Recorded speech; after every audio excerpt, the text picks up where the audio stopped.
देखिए आज मतलब 12 दिन 286 आवर्स बिना खाए 13 दिन इन टोटल 12 दिन कंप्लीट करके 13वां दिन आज है। तो इसके बावजूद भी हमारे जो 3 डॉक्टर्स अनशन पे बैठे हैं, डॉक्टर अर्नब, डॉक्टर स्निग्धा और डॉक्टर शांतनी, ये 3 डॉक्टर्स जो अभी अनशन पे बैठे हुए हैं पिछले 12 दिन कंप्लीट करके 13वें दिन 286 आवर्स, उसके साथ साथ और भी डॉक्टर्स जो बैठे हुए हैं, तो ये हमारी समझ से बाहर है कि अब हेल्थ सिस्टम को चेंज करने के लिए डॉक्टर्स और क्या करें। जो हमारे डिमांड्स हैं टॉप टू बॉटम, अगर उन डिमांड्स को पढ़ा जाए, जस्टिस फॉर अभया, अभया को इंसाफ मिले और दूसरा अभया जैसी घटना ना हो, इसके लिए हेल्थ सिस्टम रिफॉर्म हो। तो ये जो हमारे एक भी डिमांड गैर जरूरी बेबुनियाद नहीं है, सारे डिमांड किसी ना किसी तरह से पेशेंट को फायदा पहुंचाएंगे, हॉस्पिटल सिस्टम को फायदा पहुंचाएंगे। तो इन डिमांड को पूरा करने के लिए अब डॉक्टर्स क्या करें? अभी भी उनकी सेहत लगातार खराब होती जा रही है, उनको कभी भी सीरियस हेल्थ इश्यूज हो सकते हैं। इस हालत में बैठ के कलकत्ता के शहर में, कलकत्ता के बीच में बैठकर ये अनशन जो चल रहा है, अब भी सरकार खामोश क्यों है, ये हमारी समझ से बाहर है। संवेदना की कमी नजर आ रही है, हमदर्दी की कमी नजर आ रही है, और अगर दिल से बोला जाए, जितने लोग रो रहे हैं उसकी आवाज सरकार तक नहीं पहुंच रही है। अगर कुछ होता है तो सरकार इसके लिए जिम्मेदार है। अभी तक कोई कम्युनिकेशन नहीं आया। हम लोग पहले दिन से ही बोल रहे हैं, हम लोग हमेशा कम्युनिकेशन के लिए बैठे हैं, हमारे डिमांड्स को माना जाए, लेकिन इसके बावजूद भी कोई कम्युनिकेशन क्यों नहीं आ रहा? ये मतलब दिखा रहा है कि सरकार हमारे तरफ से मुंह फेरे हुई है। सरकार को चाहिए कि डॉक्टर जो उन्हीं के सिस्टम के पार्ट हैं, वेस्ट बंगाल के जो डॉक्टर जो वेस्ट बंगाल के ही लोगों की खिदमत करते हैं, उनकी जो डिमांड्स हैं उनको पूरा किया जाए, क्योंकि ये डिमांड्स जो भी इंडिया में प्रीमियर इंस्टीट्यूट है उनके पास ऑलरेडी अवेलेबल है। बंगाल के लोग, बंगाल के जनता, बंगाल की गवर्नमेंट, बंगाल के डॉक्टर्स एक सब स्टैंडर्ड हेल्थ सिस्टम में क्यों काम करेंगे? हम दोबारा अगर वापस गए तो दोबारा यही होगा।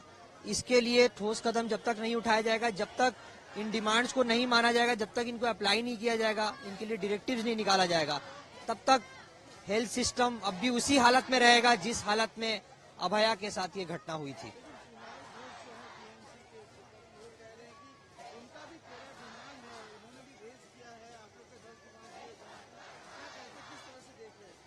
देखिए, ये बहुत अफसोस की बात है कि जहां पर कुछ डॉक्टर्स समाज के लिए खाना पीना छोड़कर 12 दिन से बैठे हुए हैं, और जो इतने सारे लोग आंसू बहा रहे हैं, हर दिन आ रहे हैं, दुख व्यक्त कर रहे हैं, आक्रोश दिखा रहे हैं, उनकी जो भावनाएं हैं जो सच्चे मन से निकली है, उनको कहीं ना कहीं इसका मजाक उड़ाया जा रहा है, मजाक बनाया जा रहा है, और इसको सिर्फ एक मजाक के तौर पे लिया जा रहा है। तो हम चाहते हैं कि इस मोमेंट पे जब सारे लोग दुखी हैं, सारे लोग मतलब संवेदनशील होने की जरूरत है, उन्हें थोड़ी संवेदना आनी चाहिए, थोड़ा रेस्पेक्ट, थोड़ा सेंस ऑफ मैच्योरिटी दिखाने की जरूरत है यहाँ पर, कि ये जो डिमांड्स हमने रखे हैं, आपको अगर कोई डिमांड पसंद नहीं है आप बोलिए, उसको आप लॉजिकली बोलिए कि ये डिमांड क्यों नहीं अच्छा है, इसका जवाब हम लोग दे सकते हैं। लेकिन अगर इस पे मजाक बनाया जाए तो हमें लगता है कि मजाक का जवाब देने के कंडीशन में हम लोग नहीं हैं। जब इस सिचुएशन में कि हमारे 5 जूनियर डॉक्टर्स आईसीयू में जा चुके हैं, कुछ अब भी जूझ रहे हैं, कुछ की हालत खराब होती जा रही है, तो हम तो एकदम भी मजाक के मूड में नहीं है। ये दिखा रहा है कि उनको क्या लग रहा है, उनके लिए ये सिचुएशन एक मजाक की तरह है। जो इतने लोग रो रहे हैं, इतने लोग आक्रोश दिखा रहे हैं, इतने लोग प्रोटेस्ट कर रहे हैं, ये सारी भावनाएं जो सच्चे दिल से आ रही हैं, उसको मजाक ना बनाया जाए।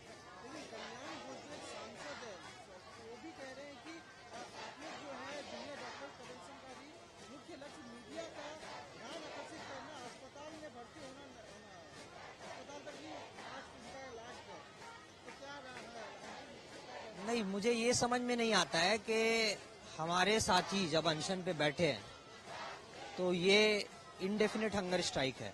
सबसे पहली बात ये समझने की जरूरत है कि उन्होंने यही कहा है कि हमें जब तक डिमांड पूरा नहीं हो, हमें यहाँ से उठाना मत, और हम डॉक्टर्स जिस तरह से लोगों के तरफ हमारी सेवा करना है, उसी तरह से कोई भी अगर हमारा कलीग भी बीमारी में ऐसे सिचुएशन में फंसा है जहां वो खुद की मदद नहीं कर सकता, तो हमारी जिम्मेदारी है कि उसकी भी मदद करें।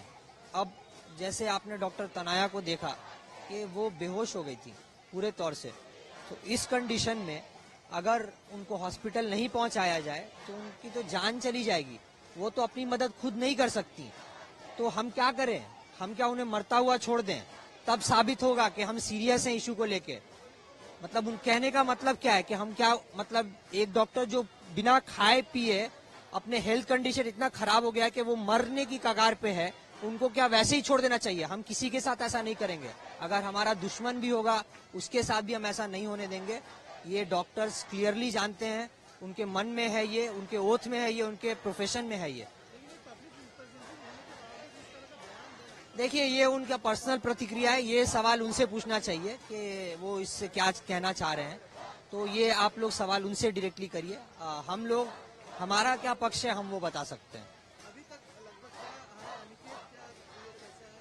डॉक्टर अनिकेत को आज हमने देखा कि उनको एक हफ्ता लगभग ट्रीटमेंट करने के बाद उन्हें डिस्चार्ज किया गया। अभी भी उन्हें रेस्ट की ज़रूरत है क्योंकि उनका सिचुएशन बहुत ख़राब हो गया था। अभी भी उन्हें रेस्ट करने की ज़रूरत है, उनको मेडिसिन लेने की ज़रूरत है। ज़्यादा चलने फिरने से डॉक्टर्स ने मना किया है। मतलब उनको अभी भी रेस्ट करने की ज़रूरत है, तो वो रेस्ट पे ही रहेंगे। अभी आंदोलन देखिए हमारा जारी रहेगा, क्योंकि ये आंदोलन जो है, जिसको जो भी लगता हो, ये आंदोलन जो हमारे डिमांड्स को अगर आप गौर से देखेंगे तो उसमें हर एक डिमांड वो हेल्थ सिस्टम को चेंज करने के लिए और अभया के इंसाफ के लिए है। हम लोग उसके लिए लड़ते रहेंगे। उसमें जो भी डिमांड्स हैं, मैं ये भी आपके चैनल के माध्यम से बोलना चाहूँगा कि इसमें टोटल 10 डिमांड्स हैं। उसमें एक डिमांड इलेक्शन का भी है। तो इलेक्शन हम लोग क्यों चाहते हैं, इस पे क्लैरिटी आनी चाहिए। इलेक्शन हम लोग इसलिए चाहते हैं कि जो भी लोग, जो विभिन्न रूप से जो कमिटियां बन रही हैं हर एक मेडिकल कॉलेज में, इनमें जो स्टूडेंट के रिप्रेजेंटेटिव हो वो चुने हुए जाने चाहिए। ये इसलिए नहीं कि पॉलिटिक्स हो, इसलिए नहीं कि इसमें कोई तामझाम नया हो।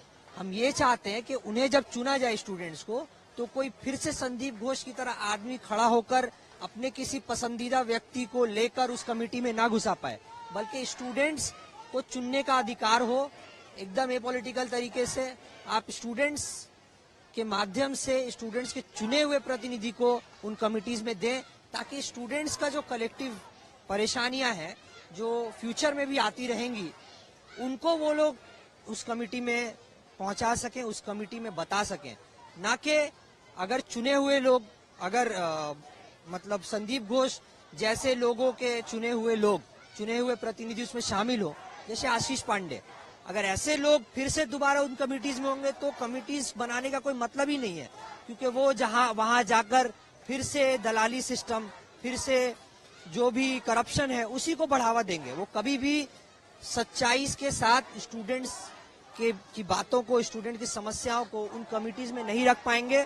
तो कमिटीज का जो उद्देश्य है बनाने का स्टूडेंट के वेलफेयर के लिए, ये इसीलिए इस इलेक्शन से जुड़ा हुआ है कि इस इलेक्शन के जरिए से आप लोग सही तौर पे जो स्टूडेंट की समस्याओं को बता सकें, स्टूडेंट के चुने हुए प्रतिनिधि उन कमिटीज में शामिल किए जाएं।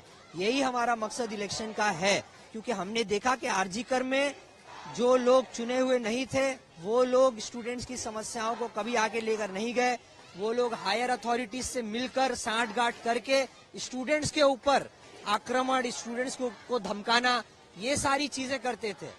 तो वो उनका अकाउंटेबिलिटी स्टूडेंट्स की तरफ था ही नहीं। स्टूडेंट की तरफ अकाउंटेबिलिटी तभी रहेगा जब स्टूडेंट्स चुन के उनको भेजेंगे। तो ये सिंपल चीजें हैं। और भी जो डिमांड्स है वो बहुत लॉजिकल हैं और हेल्थ केयर को चेंज करने के लिए हैं। तो अगर किसी डिमांड में किसी को आपत्ति है तो उस पर डिस्कशन हो सकता है, उस पर डिबेट हो सकता है, उसको समझाया जा सकता है। लेकिन अगर कोई इस चीज को लेकर मजाक उड़ाए, जो 12 दिन से हमारे डॉक्टर्स अनशन पे बैठे हुए हैं, तो उसको सबसे पहले सरकार से सवाल करना चाहिए कि और कितने लोग, क्योंकि कल को अगर कोई साधारण नागरिक भी अपने डिमांड को लेकर अनशन पे बैठे तो क्या उसके साथ यही सुलूक किया जाएगा कि उसको मरने के लिए छोड़ दिया जाए, या वो जब तक तड़प पर नहीं मर जाता तब तक उसको सच्चा नहीं माना जाएगा। तो ये जो सारी नैरेटिव जो चल रहे हैं ये एकदम गलत है, इन्हें बंद करना चाहिए। अगर आपको कोई आपत्ति डिमांड से है तो उसको पीछे लॉजिक क्या है उसको समझिए, उसको डिटेल्स में आलोचना करिए, उस पे हमारा पॉइंट ऑफ व्यू लीजिए, उसके बाद आप कुछ चीज पे पहुंचिए।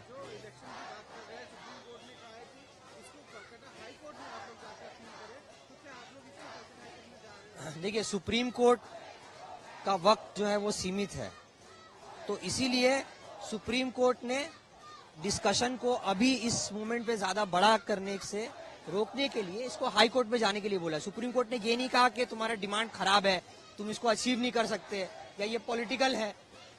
अगर ऐसा होता तो सुप्रीम कोर्ट डेफिनेटली इसको ऐसे मतलब ऑब्जर्व करता, लेकिन सुप्रीम कोर्ट ने ये कहा कि आप हाई कोर्ट के पास इस डिमांड को लेकर जाइए।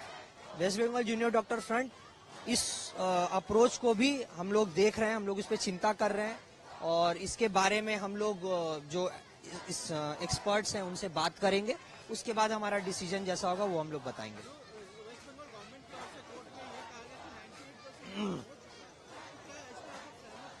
देखिए, इसमें सहमत नहीं है, सबसे पहले ये कहना होगा, क्योंकि ये जो 100% काम हो गया है, सबसे पहले 100% काम का क्राइटेरिया क्या है?